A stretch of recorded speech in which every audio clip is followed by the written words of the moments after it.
What if you could build a re-roof estimate without wondering what you missed? Nobody gets everything on the first trip. You measure the roof, get back to the office, realize you forgot a curb, a drain, or rooftop equipment, then you're driving back out. And every extra trip costs time. Worse yet, if you miss something in the takeoff, you own it.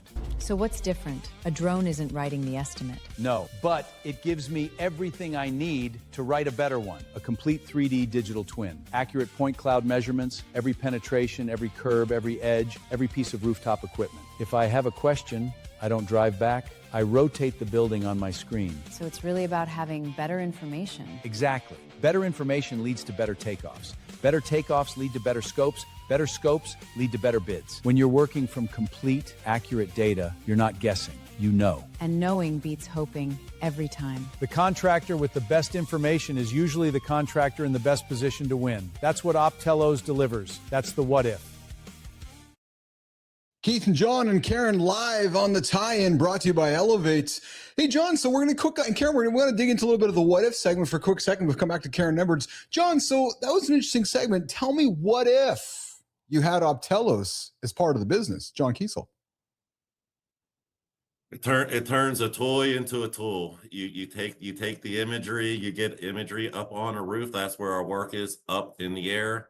The drone imagery turns into a useful piece of information that doesn't get lost, it doesn't forget, and it's fact. So we like to have those static data points to base multi-million dollar bids on. So that's the what if. Awesome. Go learn more about Optelos, you guys. We're going to be featuring Optelos as part of our What If segment every Thursday live on the tie-in with Keith, John, Steve, and Ryan. But today we got Karen Edwards hanging out with John Kiesel with Roof Talk with Blair Sutton. So I'm going to get back out of here and let you guys continue this wonderful conversation, John, as we get to know Karen Edwards. All right, let's get back after it. Karen, the next question. A large part of your work is helping contractors understand new products, initiatives, and technology. When you build that education, how do you decide what contractors genuinely need to know and how it should be presented? That's a great question. And one of the things that I love with the coffee shops model is the read, listen, watch, right? Because people learn differently. Some people like to read, some people like to listen to podcasts or whatever, others like to watch a video. So most of the educational content is presented in all those formats. So someone can consume it how they want.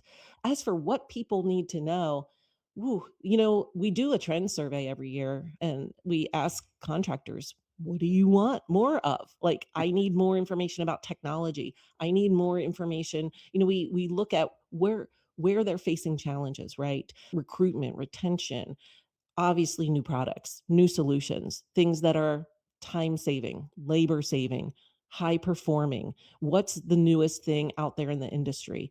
Because manufacturers every day are looking at ways to make things better, right?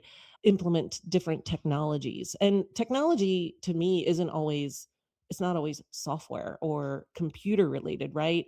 Like there's self-adhering technology that we're seeing on products nowadays. There's moisture monitoring abilities that, some systems have. So all of these, I think that, as a contractor, it's a big world, it's a big country, and you're doing your day-to-day in your service area, in your community, and you're just doing what you always do. And so making it easy for a contractor to get the information on the newest or latest technologies or strategies that are working, like for recruitment or retention, that's really important because I think it's easy to feel kind of alone and there's not a lot of support out there for you. So that's kind of how we approach the information and the education that we are delivering for the industry. And that's 100% true story because, me being a member of RT3, and I'll never forget when I first joined the RT3 group and the family, it was really, really refreshing because nobody claims to know everything. Everybody that's part of it understands that there's more to learn, especially me, even though it's been close to 40 years in this industry.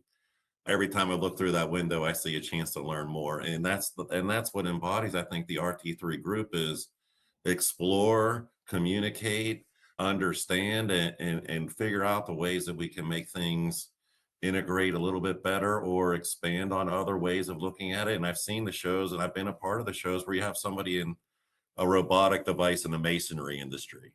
Yeah. Oh, we don't do masonry, but it still was applicable. So let's talk about it. So I love that. And that's a great part of being in the RT3 community. It's very open-minded and it's a great group. So through RT3, you help bring technology, resources, education to the roofing industry. You said technology is something the industry has not fully figured out. Where is the real gap? And what do contractors need to make technology useful in their daily work? I wish I had the answer to that question, Good John. question, huh?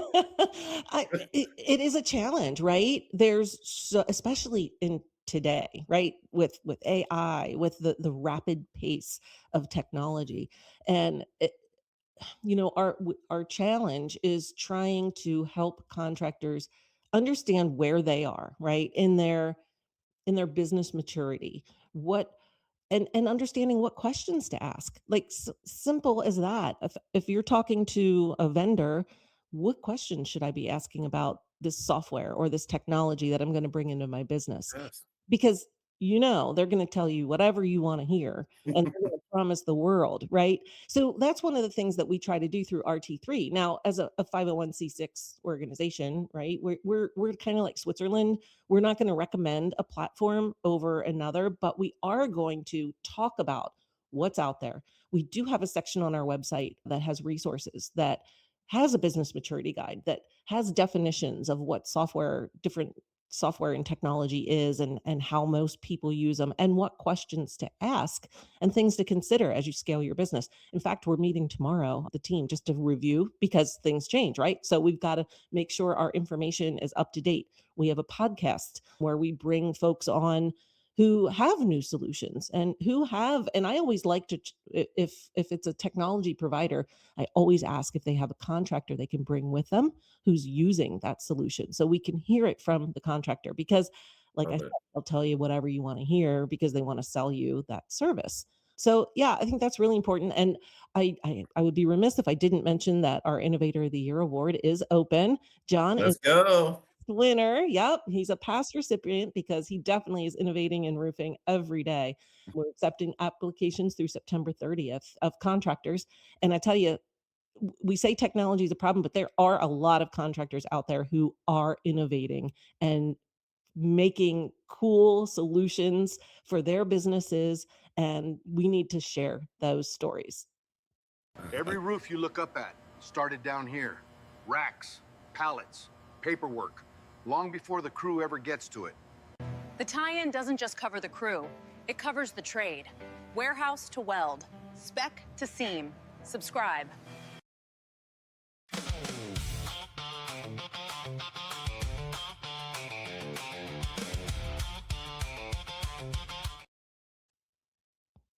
We go. All right, we're tuning it up with Keith, John, and Karen live on the tie-in presented by Elevate. John, you guys are getting after it quite well here. We are in the final segment with our guest here today.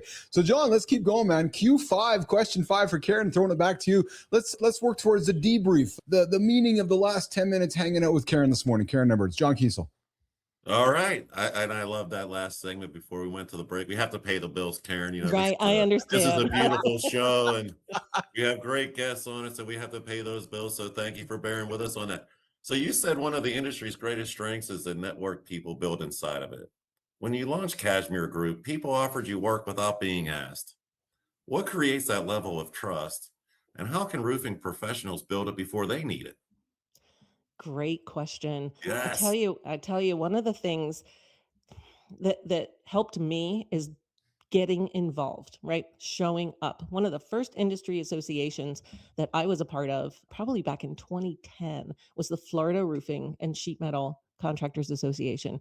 And I got involved, got on the board, chaired their communications and PR committee for several years, right? And built those relationships. These people became my friends. And you're my friend, right? Steve Little's Right. my friend. And it's from showing up. It's from, being part of RT3, being part of NRCA, going to roofing day, right? Going to the trade shows. participating and volunteering. And because I think I have done that for so many years, that's created that network that when people heard, oh, hey, Karen's available. Oh, wow, yeah, I know her, I trust her, I know she's gonna show up and do what's asked and deliver the goods, right, so to speak. And so I recommend highly that you join your roofing association, whether that's your state or regional, definitely NRCA. John, you're even way more involved now in NRCA and the association world, and I think, it's created that network for you too. Oh yeah, when you have connections to people that are all, rowing sort of in the same direction, the oars are hitting the water at the same time, you start to gain traction, and it does take that consistency, right? So we see somebody approaching maybe DC Day for the first time. It's like, yeah, we really like you. Let's have a conversation. You see them there a second year, you see them the third year. It's like, okay, so now we have some consistency. Let's build on that. Let's take the relationship to another level. Yeah, I have friends all across the country that at any minute, if I had a question or needed something, I could send a text or make a phone call and they're there. Absolutely. So you've built a network around helping others succeed while moving the industry forward. Where did that sense of responsibility come from? Yeah. How would you encourage roofing professionals to turn their own sense of purpose into useful action? Love This that. is a big one. Yeah.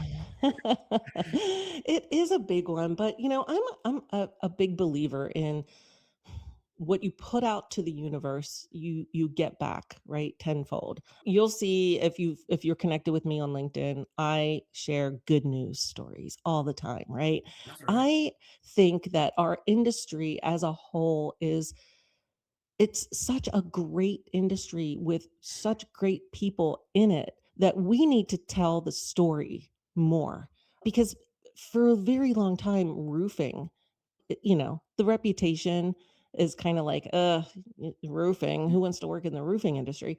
And everyone should want to work in the roofing industry because it's Mm. it's a great place to work. And if I can contribute to elevating that industry, then I need to do that. And it's what drives me. I'm really passionate about it. I was talking about associations earlier, National Women in Roofing, right? One of their things that they do is mentorship and elevating the industry and helping others. And it's just the right thing to do, right? And then That's right. you're going to get paid back tenfold. And Karen, it's not if you can contribute to the roofing industry. You contribute to the roofing industry all day, every day.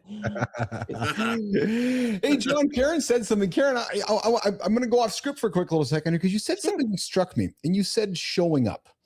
Showing up is so hard for people to do on a regular basis.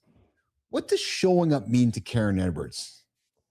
Means being there, right? Go to the event, go to the meeting, Mhm. even if it's virtual, right? Maybe you Even if can't you go don't in want to, person. right? Like the power of Even if you. you don't want to. I can't tell you how many times, like, I have to go to this show again, right? And I go, and I'm so glad I did because I got to see people I hadn't seen for a while. I Yeah, got to learn about what's new in the industry. So just be there, show up. yeah, yeah. Johnny, some closing comments for Karen as we're wrapping up with you. John, closing comments for Karen.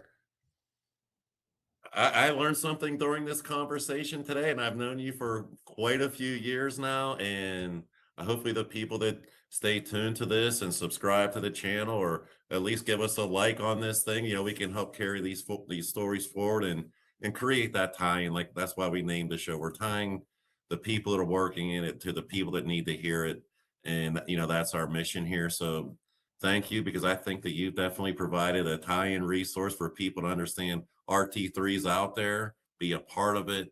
The more people that are a part of it, the better our chances are of coming up with great solutions. Yeah, coming up, we're celebrating somebody above the line in a couple of minutes before we walk Karen Edwards out of here. Karen, how can folks connect with you, find you, engage with you, learn about showing up from Karen Edwards? How can folks find you? Wow. Find me over at the coffee shop, right? Karen at rooferscoffeeshop.com. My other ones, I have to spell it out. It's a little too long. Connect with me on LinkedIn. My profile, Karen L. Edwards. Yeah. Or info at rt3thinktank.com. Awesome. Awesome. So if you didn't know, Now you know. Yeah. There you go. Karen Edwards, Keith Bilous, John Kiesel, live on the tie-in presented by Elevate. Karen, thanks for hanging out with us today.